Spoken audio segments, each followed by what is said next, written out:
slow burn plot. Someone gets murdered.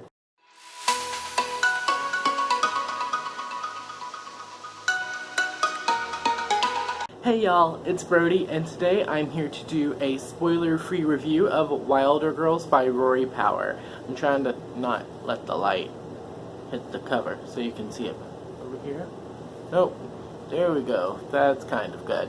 Wilder Girls is a debut novel. It came out earlier this month in July. It's one of my most anticipated books for 2019. I'm so excited that I finally got to read it. I read it for the Book Junkie Trials, which is a readathon that's going on right now. If you follow my Twitter, you know that I am Team Bard. But yeah, I just wanted to do an individual review for this because I liked it that much. Also, if you're not aware, Wilder Girls is the book of the month for my book club that is hosted over on Twitter. It's at New Release BC. It's New Release Book Club, where every month we'll be reading a new YA release. This month the co-hosts are Carly from Carly's Books, Kate from Chapter Kate, and Jake from Jake Does Books. So if you're interested in talking with us about this book in a spoilery fashion, you know, we can go a little bit more in depth over there. So yeah, the live show will be happening toward the end of this month, probably the last week of July or the first week of August. We're still working on scheduling and stuff like that. So yeah. Also, I would like to mention right quick, if you are someone who gets triggered while reading certain topics, Rory has a list of trigger warnings on her website, which I believe you can find through the Twitter. I will also try and find it and link it in the down bar. Wilder Girls is a book about an island of girls. There is a boarding school on this island called the Raxter School for Girls, and about 2 years ago they were placed under quarantine because a disease started to infect the island and infect the girls called the tox, and gave them all of these like strange body mutations. One of the characters has a second spine, one of the characters has 2 heartbeats, one of the characters gets random bruises all over her and her veins turn black. And whenever these girls start to die, the tips of their fingers turn black all the way up to their knuckles. Much like other things on the island, like there's a crab and plants that turn black when they die. So in a sense, these girls are becoming part of the island, and the island is a part of them. This book follows Hetty, who is our first POV character. The second POV character is Byatt, who is Hetty's best friend, and also a main character, but I don't believe they got a point of view chapter, was Reese. So it follows the 3 girls. Like I said, they're all best friend. People are kind of pairing off and going in groups of who they can trust, because they get very few supplies from the government as far as food and water and medicine go, so you have to kind of team up. It's very Lord of the Flies, Hunger Games, in that sense, that you have to team up to survive, because no one can really do it on their own. This thing is off center. There we go. Because no one can really do it on their own. So, whenever their diseases, whenever the disease hits them, they get these things called flare-ups, which are super high fevers and the sweats, and they kind of go crazy for a little bit. Byatt has a flare-up, and she goes missing afterwards, and Reese and Hetty decide that they are going to try and track her down and figure out where she has been taken. There is more to the story, but since this is a spoiler-free review, I don't really want to get in on that. Like I said, you can join me on the live show, or DM me on Twitter, because I really want to talk about this book with more people. The writing in Wilder Girls is very dark and gritty, as well as being quite whimsical. Reading it kind of felt like watching, Pan's Labyrinth, or a Grimm's fairy tale, in the sense that it is horrific and very graphic, but also there's some aspect of fluidity and fun to it. I'm going to read a couple of passages out of here that I really that really clicked with me for that, but like I said, there won't be any spoilers. These are going to be out of context. So, above us, the pines stumble up to the sky, taller than they should be, trunks broader, branches splitting 1,000 times, and the canopy filtering what sun there is, turning the light muddy and clinging. It all feels forgotten. like we're the first people here in 100 years. No tire tracks left on the road. No sign this was ever anything but what it is now. We shouldn't be here. This place isn't ours anymore. So, like I said, I really enjoy that kind of writing style in that it's not too flowery, because I'm not a big purple prose person, but I did think that this writing style worked very well for me. It's very good at, like, you know, setting the tone and, like, maintaining a certain atmosphere that you need going into a book like this. Plot is the only thing I can think of that might even remotely put people off from the book. It was very slow. It did take a while to build up things. Not in a way that negatively affected my reading experience, because I did a Twitter thread on this. I flew through this book. I read it in like less than 48 hours. But the pacing is very slow, and I think that was done to help build the atmosphere and the tension in the way that films like Hereditary or The Babadook do. You know, they want it to feel longer, so you feel more unsettled and uneasy. It Follows is a really good example of this. If you've ever seen It Follows, you know, where the creature who is following the main character is just always kind of in the back, and it's something that's not addressed. It's something that's done to build tension. You know, The Babadook, you have those long stretches of silence where it's just like this, the silence and then the screaming kid. And Wilder Girls, the tone and the pacing reminded me of a horror film like that. So, with me being a big, like, horror snob, it worked for me.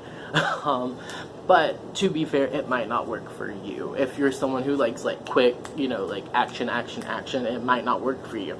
There is definitely action in this book, but it's done in smaller spurts. You know, like, you'll have slow burn plot, girls fighting, slow burn plot, someone gets murdered, slow burn plot, someone disappears. So, like I said, that wasn't detrimental to my reading experience. I definitely enjoyed it.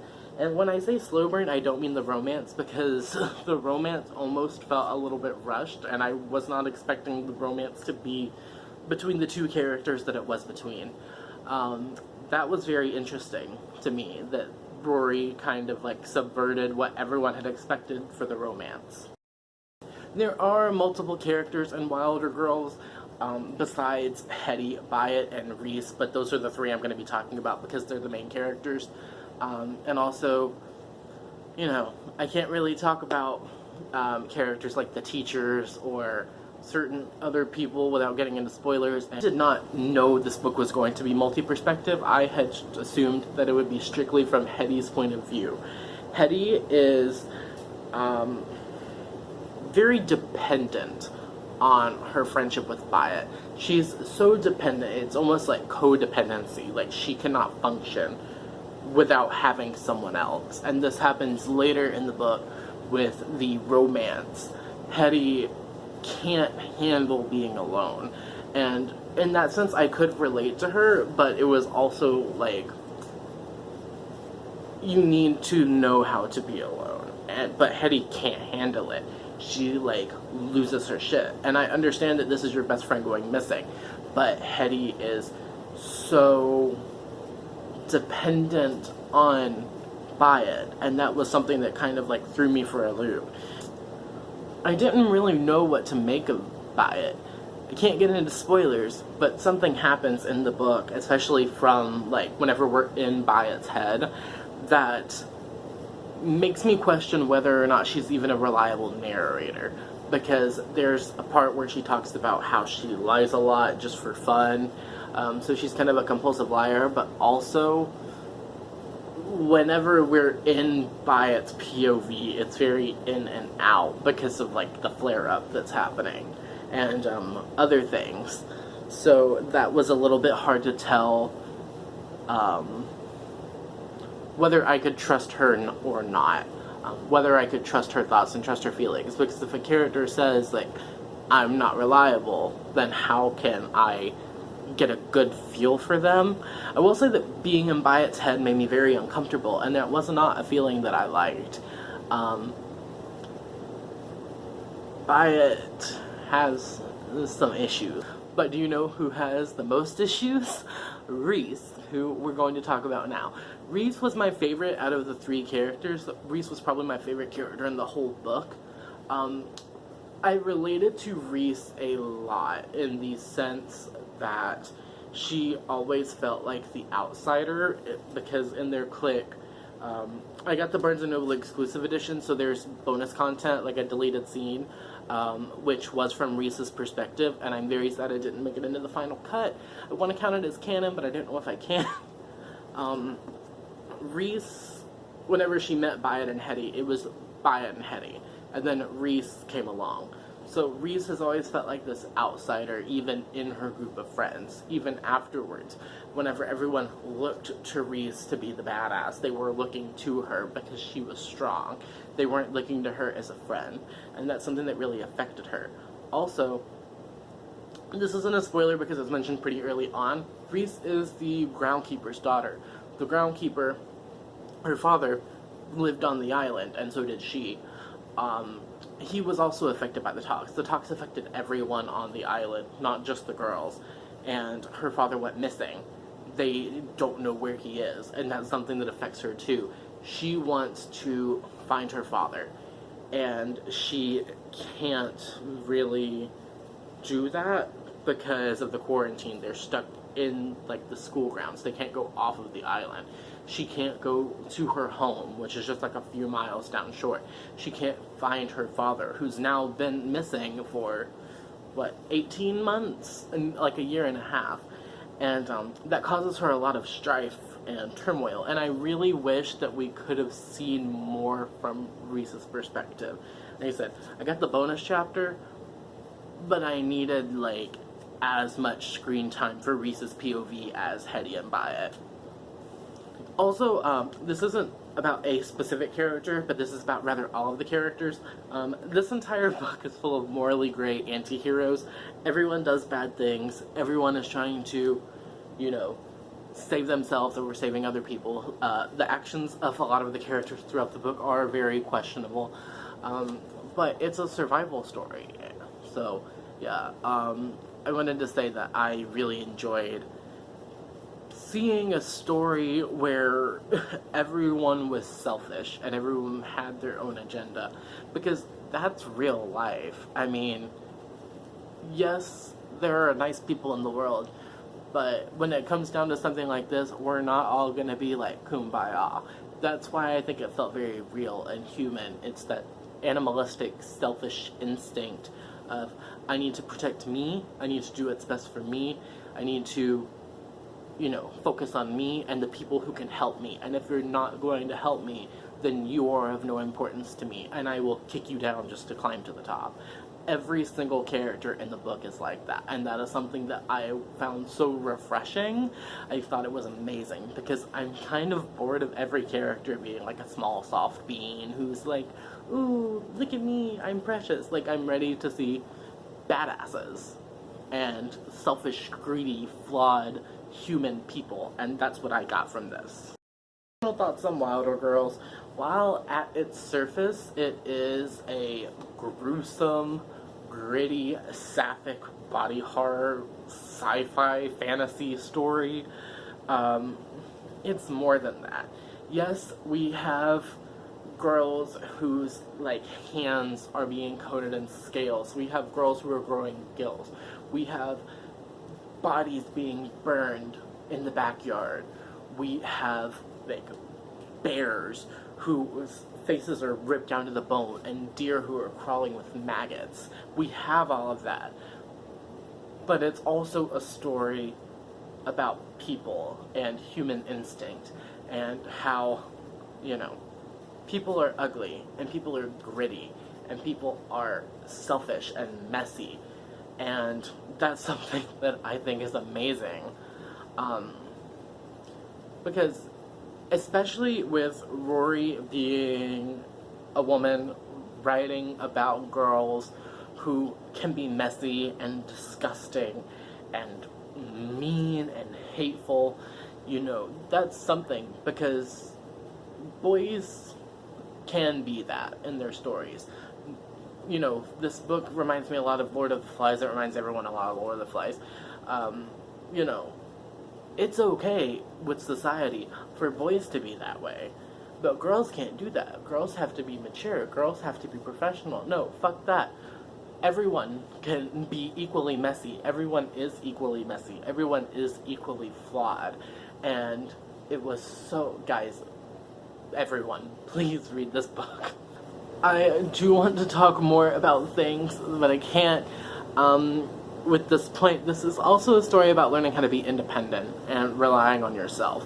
And there's a quite physical, like, literal metaphor for that in this at the very end. It's like learning how to be your own person, learning how it's okay to be mad and still get shit done, and it's okay to hurt, and it's okay to not know how to feel, and it's okay to try to keep yourself at the top. Like, all of these things are human instinct, but they're difficult. It's difficult to have a moral compass and stick to that moral compass 100% of the time, and none of the characters in here do. And I think that's why I enjoyed it so much, is it felt real. Not everyone can be a good person all of the time. Ultimately, I'm going to give Wilder Girls 5 out of 5 stars. And this might be in my top 5 favorite books of all time. Alright, I hope you have a wonderful whatever it is, wherever you are. Thank you for watching, and I will see you folks next week with another video. Bye!